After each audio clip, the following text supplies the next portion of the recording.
रूस जब जापोरिजिया में घुसने की कोशिश कर रहा है, उसे वहां अप्रत्याशित चीज का सामना करना पड़ा। ना तो यूक्रेनी सैनिक और ना ही ड्रोन।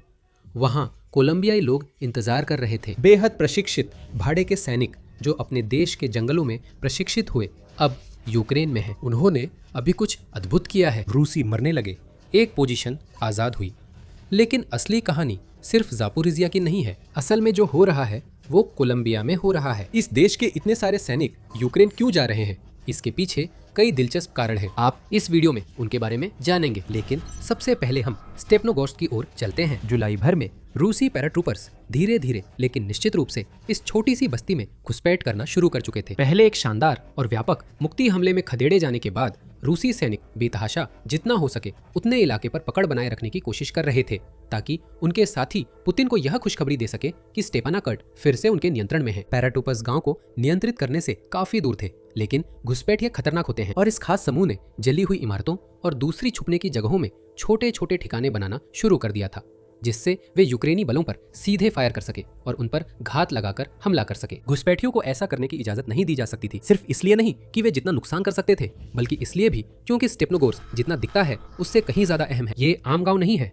स्टेपनोगोर्स्क से E105 हाईवे तक पहुंच मिलती है और उसके जरिए जापोरिजिया के भीतर आगे जाने का एक संभावित रास्ता खुलता है। अगर रूस इस गाँव पर कब्जा कर लेता है तो इसे लॉजिस्टिक हब और ड्नीप्रो नदी पार हमलों के लिए लॉन्च पैड बना सकता है और आगे चलकर खुद जापोरिजिया पर हमलों के लिए इसका इस्तेमाल कर सकता है। पुतिन के घुसपैठियों का मकसद साफ था, यूक्रेन को उन्हें खत्म करना था। सभी विकल्पों पर विचार करने के बाद यूक्रेन ने इस ऑपरेशन के लिए टैक्टिकल ग्रुप रिवांच का इस्तेमाल करने का फैसला किया। यूक्रेन की रक्षा खुफिया की एक यूनिट, ये ग्रुप युद्ध की शुरुआत से सक्रिय है और इसकी ताकत लगभग एक रेजिमेंट यानी 501 से 1500 सदस्य मानी जाती है।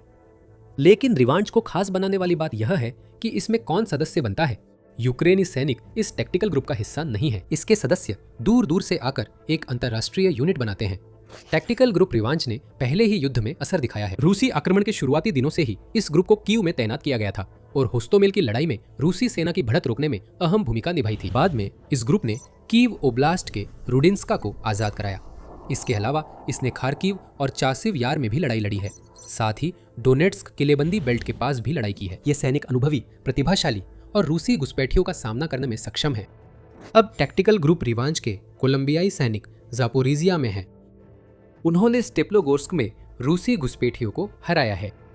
समूह की 28 जुलाई की टेलीग्राम पोस्ट सब कुछ बता देती है। यह पता चलने के बाद कि रूसी घुसपैठिए स्टेपनोगोर्स्क में घुसने में कामयाब हो गए थे, टैक्टिकल ग्रुप रिवांच ने जल्दबाजी नहीं की। घुसपैठिए नहीं जा रहे थे, उनका काम था छुपने की जगह ढूंढकर रसद और अतिरिक्त सैनिकों के आने का इंतजार करना। दोनों चीजें आने में समय था, तो रेवोंचे के सदस्यों ने इसका फायदा उठाकर व्यापक टोही अभियान चलाया और रूसी कब्जाधारियों की हर गलती का लाभ उठाते हुए उनकी स्थिति पता की। रेवांचे को रूसी का पता चलते ही FPV ड्रोन छोड़े गए, जो बार बार रूसी ठिकानों से टकराए और अंदर पैराट्रूपर्स समझ गए कि वे पकड़े जा चुके हैं। मुसीबत में फंसे पैराट्रूपर्स तब चौंक गए जब युद्ध में स्पेनिश भाषा सुनी। ड्रोन हमलों के बाद रेवांचे ने कोलंबियाई सैनिकों के नेतृत्व में जमीनी हमला किया। उस हमले से पहले रूसी सैनिकों को विकल्प दिया गया था, या तो अभी आत्मसमर्पण कर दो या फिर लड़ाई में मारे जाओ। पैराट्रूपर्स ने कोई जवाब नहीं दिया। यूक्रेन के कोलंबियाई सैनिकों ने जिन बंकरों और खाइयों में रूसी सैनिक छिपे थे उनमें ग्रेनेड दागे। एक लड़ाई के बाद का दृश्य कैमरे में रिकॉर्ड हुआ। हम देखते हैं कि यूक्रेन के विदेशी लड़ाके एक इमारत में प्रवेश करते हैं और पैराट्रूपर्स के संकेतों के लिए सावधानी से चारों ओर जांच करते हैं। लड़ाई में एक रूसी सैनिक मारा गया, दूसरा पकड़ा गया। ये ऑपरेशन सटीक और घातक रूप से प्रभावी था। यह भी जानकारीपूर्ण रहा। हम फुटेज से देखते हैं कि पकड़ा गया सैनिक पहले से ही घायल है, उसके सिर पर पट्टी बंधी हुई है। वो सैनिक ऐसी जगह में छिपने की कोशिश कर रहा है जिसे सबसे ठीक तौर पर भूमिगत झोपड़ी कहा जा सकता है। जब उसे पाया जाता है तो उसके हाथ ऊपर उठे होते हैं।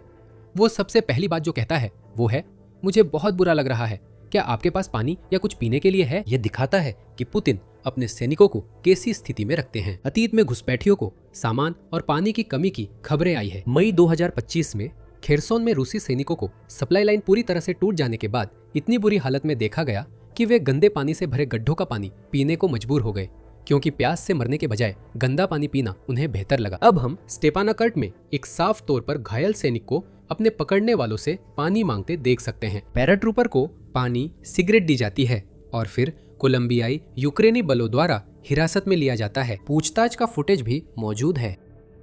पकड़े गए पैराट्रूपर सब कुछ बताते हुए यह भी उजागर करता है कि पुतिन और उनके साथी सैनिक से वास्तव में क्या चाहते हैं। बचपन में वह अपने भाई के साथ अनाथालय पहुंच गया क्योंकि उनकी मां उन्हें संभाल नहीं पाई और उनका मानसिक संतुलन बिगड़ गया। वह भाई भी सेना में है, कुर्स्क मोर्चे पर लड़ रहा है। पकड़े गए सैनिक ने यह खुलासा किया। सैनिक ने बताया कि अनाथालय जाने से पहले उसके पिता बचपन से ही उसे वोडका पिलाते थे। पापा एक पड़ोसी पर हमला करने और उसे लगभग मार डालने के कारण जेल पहुंच गए। सैनिक ने 7 साल पढ़ाई के बाद स्कूल छोड़ा और स्नातक नहीं कर सका। पहली ही मिशन में स्टेपनोगोर्स्क में पकड़ा गया। पुतिन के बारे में पूछने पर उसने रूसी होने का अनुभव बताया। आखिर वोट देने का क्या मतलब है? पुतिन हमेशा जीतेंगे। पुतिन और उनके साथी सत्ता में रहते हैं तो वे कम पढ़े लिखे, बिखरे परिवारों से आने वाले और पैसों के लिए बेताब सैनिक ढूंढते हैं। शोषण का मौका मिलते ही रूस के भर्ती करने वाले तुरंत सक्रिय हो जाते हैं। ये सब यूक्रेन द्वारा स्टेपनोगोर्स्क में कोलंबियाई सैनिकों की घातक टुकड़ी तैनात करने से पता चला। अब हम यहाँ की दूसरी बड़ी कहानी या सवाल पर आते हैं। कोलंबियाई सैनिक यूक्रेन के मोर्चे पर क्यों लड़ रहे हैं? इसके कई कारण हैं और आप जानेंगे कि ये सिर्फ कुछ लोगों का नहीं बल्कि वहाँ हजारों कोलंबियाई है। इससे पहले आगे बढ़े याद दिला दूं कि आप मिलिट्री शो देख रहे हैं। अगर आपको हमारे चैनल से जानकारी मिल रही है तो सब्सक्राइब करें और नोटिफिकेशन चालू करें ताकि आपको ऐसी और कवरेज मिलती रहे। कोलंबिया यूक्रेन के लिए जितना आप सोचते हैं उससे कहीं ज्यादा महत्वपूर्ण है। हालांकि दोनों देश इतने करीबी नहीं हैं कि कोलंबिया यूक्रेन को रूस के खिलाफ युद्ध में समर्थन दे। उस देश के सैनिक यूक्रेन में उन्हीं लोगों के साथ लड़ते हैं जिनसे उन्हें आत्मीयता होती है। आंकड़े भी यही बताते हैं। बोगोटा के शहर के अखबार ने फरवरी में खुलासा किया था कि अब कोलंबियाई ही यूक्रेन में प्रवेश करने वाले विदेशी सैनिकों का सबसे बड़ा दल बनाते हैं। टैक्टिकल ग्रुप रिवांच ऐसे सैनिकों से भरा हुआ है और कई अन्य यूनिट्स भी हैं जो मोर्चे पर लड़ रही है। अखबार के अनुसार लगभग 2000 कोलंबियाई नागरिक यूक्रेन की सेना में सेवा दे रहे हैं और पुतिन द्वारा अपने आक्रमण की शुरुआत के बाद से अब तक कुल मिलाकर लगभग 7000 कोलंबियाई नागरिक सेवा दे चुके हैं। अखबार के मुताबिक यूक्रेन के विदेशी सैनिकों में करीब 1/4 कोलंबियाई है। इस देश के सैनिक यूक्रेन का समर्थन करने के लिए जान देने को भी तैयार हैं। अटलांटिक काउंसिल की रिपोर्ट के मुताबिक 300 से 550 कोलंबियाई सैनिक यूक्रेन की आज़ादी के लिए मोर्चे पर मारे गए हैं। सबसे बड़ा सवाल अब भी है, क्यों? ये सिर्फ पैसे की बात नहीं, पैसे से मदद मिलती है। फ्रांस 24 ने डैरो नामक सैनिक से बात की जो 8 साल बाद कोलंबिया की सेना छोड़ चुके हैं। डैरो का कहना है कि उनके देश में वेतन बहुत कम है। यूक्रेन के बारे में ब्रिगेड हमारे हवाई टिकट, बोगोटा में रहने की व्यवस्था और कानूनी रूप से यात्रा करने के लिए सारे कागजात तैयार करती है। वे कहते हैं और जोड़ते हैं, जब मैंने इसके बारे में सुना तो मैंने तुरंत मौका पकड़ लिया। यही वो चीज थी जिसका मैं इंतजार कर रहा था। कोलंबियाई सैनिकों को ज्यादा वेतन नहीं मिलता। सेना में मध्य स्तर के अधिकारी सक्रिय सेवा में करीब $1000 प्रति माह कमाते हैं। एक सामान्य सैनिक को सिर्फ $400 महीना मिलता है। कोलंबिया में पूर्व सैनिकों की पेंशन भी पर्याप्त नहीं है। पगार अक्सर आधी हो जाती है और कोलंबिया में सैनिकों को नागरिक जीवन में लाने के कार्यक्रम भी उपयुक्त नहीं है। अधिकतर लोग पूर्व सैनिकों को निजी सुरक्षा में भेजते हैं, लेकिन वह क्षेत्र पहले से भरा है। नौकरी के अवसर बहुत कम है और जब वे आते भी हैं तो काम के लिए पूर्व सैनिकों की एक पूरी फौज प्रतिस्पर्धा कर रही होती है। इस स्थिति की तुलना यूक्रेन द्वारा दी जाने वाली सुविधाओं से करें। दायरा द्वारा बताए गए सभी शुरुआती लाभों के अलावा जो लोग यूक्रेन में लड़ने के लिए भर्ती होते हैं उन्हें प्रशिक्षण शुरू करते ही वेतन मिलना शुरू हो जाता है। यह वेतन लगभग $490 था जो प्रशिक्षण 6 सप्ताह तक चल सकता है। ये पहले से ही कोलंबियाई सैनिक के फुल टाइम वेतन जितना है, लेकिन शुरुआत यही है। यूक्रेन में युद्ध करने वाले सैनिकों को हर महीने $3000 से $5000 मिलते हैं, जो कोलंबियाई सेना में औसत मध्य स्तर के अधिकारी के वेतन से कहीं अधिक है। यूक्रेन भर्ती बोनस देता है जो कभी कभी $25,000 तक होता है। साथ ही जब किसी सैनिक की युद्ध में मौत हो जाती है तो उसके परिवार को $3,50,000 का मृत्यु लाभ भी दिया जाता है। जून में यूक्रेन ने अपनी अग्रिम पंक्ति की सेनाओं के लिए लड़ाई के हिसाब से भुगतान प्रणाली भी लागू किया। अब जो सैनिक सक्रिय युद्ध अभियानों में भाग लेते हैं वे प्रति माह $10,000 से अधिक कमा सकते हैं। बिजनेस इनसाइडर की रिपोर्ट के अनुसार ये न केवल यूक्रेन में औसत वेतन से लगभग 30 गुना अधिक है, बल्कि ये उस वेतन स्तर से भी कहीं ज्यादा है जिसकी कोई कोलंबियाई सैनिक अपने देश से कभी उम्मीद कर सकता है। सिर्फ पैसा ही आकर्षक नहीं है, बल्कि इसमें और भी बहुत कुछ है। यूक्रेन में कई कोलंबियाई लोगों के लिए मकसद भी पैसे जितना अहम है। डायरो जब फ्रांस 24 से बात करते हैं तो वह यह बात बहुत स्पष्ट कर देते हैं। वह बताते हैं, हम यह सेवा भावना से कर रहे हैं। साथ ही यह एक महान उद्देश्य है कि हम अपने झंडे के बजाय उस जनता के झंडे तले जाकर लड़े जो हमले का शिकार है। ये ऐसा है जैसे कोई पड़ोसी मेरे घर में घुसा है। ये भावना यूक्रेन जाने वाले हजारों कोलंबियाइयों में आम है। यह दिखाता है कि सैनिक अपने देश में कैसा महसूस करते हैं। खोए हुए, उद्देश्यहीन और उपेक्षित। कोलंबिया लंबे समय तक एक ऐसा देश रहा था जिसे अपने सैनिकों की जरूरत थी, लेकिन 2016 की शांति संधि के बाद कई सक्रिय सेवा में रहे सैनिकों को ऐसा महसूस हुआ कि उनकी क्षमताओं का पूरा उपयोग नहीं हो रहा है और उन्हें कम वेतन भी मिल रहा है। कोलंबियाई सैनिक अब यूक्रेन के साथ यमन और सूडान जैसे देशों में भी लड़ रहे हैं, क्योंकि वे मानते हैं कि उन्होंने पूरी जिंदगी जो क्षमताएं विकसित की हैं उनका अपने देश में पूरा उपयोग नहीं हो रहा। साथ ही पुनः एकीकरण की समस्या भी पहले बताई गई थी। एक कोलंबियाई सैनिक जिसे अपने देश में 2 दशकों तक विद्रोह रोधी अभियानों का अनुभव हो सकता है, जब वह अपनी 30 या 40 की उम्र में सेवा से रिटायर होता है तो उसकी सरकार उसे पूरी तरह से अनदेखा कर देती है। नागरिक अर्थव्यवस्था में संतृप्त निजी सुरक्षा क्षेत्र के अलावा उनके लिए कहीं जगह नहीं है। ये क्षेत्र कोलंबिया की जीडीपी का 1% से अधिक योगदान देता है और ये लाखों लोगों को काम देता है। लेकिन यही तो पूरी बात है। कोलंबिया में निजी सुरक्षा जितनी बड़ी हो सकती है, ये क्षेत्र पूरी तरह से भरा हुआ है। नौकरियां दुर्लभ हैं और कोलंबिया में पूर्व सैनिकों के लिए जो अन्य पुनर्वास कार्यक्रम चल रहे हैं वे भी उन्हें काम दिलाने में अच्छा काम नहीं कर रहे हैं। कोलंबिया इन हालात से खुश नहीं है। पूर्व कोलंबियाई सैनिकों को यूक्रेन या किसी और के लिए भाड़े का सैनिक बनने से रोकने के लिए कई कानूनी प्रावधान लागू किए गए हैं। कोलंबिया के राष्ट्रपति गुस्तावो पेट्रो ने कहा कि यूक्रेन के सैनिक कोलंबियाई लोगों को हीन नस्ल का समझते हैं और उन्हें तोप के चारे की तरह झोंकते हैं। संख्याओं के हिसाब से कोई ठोस सबूत नहीं दिखता जो यह दिखाते हैं कि यूक्रेन में प्रवेश करने वाले कोलंबियाई सैनिकों में से केवल 14वें हिस्से तक की ही युद्ध में मौत हुई है। यह भी ध्यान देने वाली बात है कि पुतिन खुद यह दावा कर चुके हैं कि पेट्रो एक संभावित अच्छे साझेदार हो सकते हैं। यह दर्शाता है कि कोलंबिया के राष्ट्रपति की सैनिकों की सुरक्षा से परे भी प्रेरणा हो सकती है। कोलंबिया अपने सैनिकों को यूक्रेन जाने से रोकने की कोशिश कर रहा है। दिसंबर 2025 में देश की प्रतिनिधि सभा ने संयुक्त राष्ट्र के भाड़े के सैनिकों के खिलाफ कन्वेंशन की पुष्टि के लिए मतदान किया। यह कन्वेंशन 1989 से अस्तित्व में है, इसलिए यह अजीब है कि कोलंबिया अब जाकर जो हो रहा है उसे एक समस्या के रूप में देख रहा है। हालांकि यह कानून यूक्रेन को भर्ती करने से नहीं रोकता। अटलांटिक काउंसिल बताता है कि जो लोग यूक्रेन की इंटरनेशनल लीजन में लड़ते हैं या यूक्रेन की नियमित आक्रमण इकाइयों का हिस्सा है, उन्हें इसी कन्वेंशन के तहत भाड़े के सैनिक नहीं माना जाता। आखिरकार ऐसा लगता है कि पेट्रो मुद्दे की बात को समझ नहीं पा रहे हैं। कोलंबिया में हजारों सैनिक हैं जिन्हें लगता है कि उनकी क्षमताओं का सम्मान नहीं किया जा रहा है, उन्हें वो मुआवजा नहीं मिल रहा है जिसके वे हकदार हैं और उनका देश उनकी सेवा समाप्त होने के बाद उन्हें समाज में फिर से शामिल करने में असफल रहता है। इसलिए ये सैनिक यूक्रेन के लिए लड़ने में अपना उद्देश्य ढूंढते हैं। यूक्रेन कोलंबियाई सैनिकों के अपनी सशस्त्र सेनाओं में आने में खुशी खुशी मदद करता रहा है।